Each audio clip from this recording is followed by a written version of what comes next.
So ang panghuli mga kaibigan, ito ang ika-16 na bersikulo ng ika-4 na kabanata ng Genesis.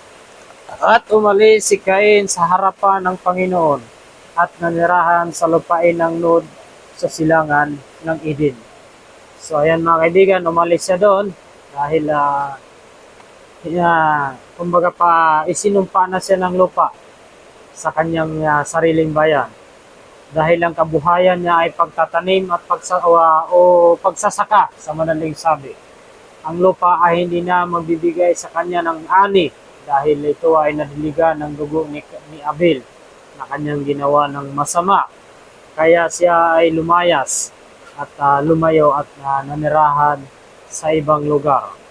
At dahil para hindi siya gawa ng masama ng mga tao, ay nilagyan siya ng Diyos ng tanda upang kung sino man ang gagawa sa kanya ng masama ay mas higit pa ang magiging kapalit. Kaya yan mga kaibigan, na tandaan natin. Pag tayo ay gumawa ng hindi maganda sa ating kapwa, ang magiging kapalit ay hindi natin kakayanin at hindi natin kayang tanggapin ang magiging kahinatnan.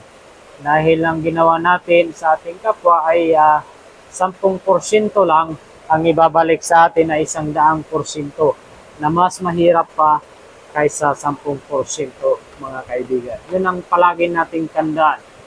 Huwag nating hayaan umiral ang inggit sa ating puso. Huwag nating hayaan ang ating sarili na magiging masama at gumawa ng kasamaan. At huwag nating hayaan na lamunin tayo ng inggit sa ating kapwa na siyang dahilan para makagawa tayo ng masama mga kaibigan. So, yun lang mga kaibigan. Ingat kayo palagi and God bless always sa inyong lahat.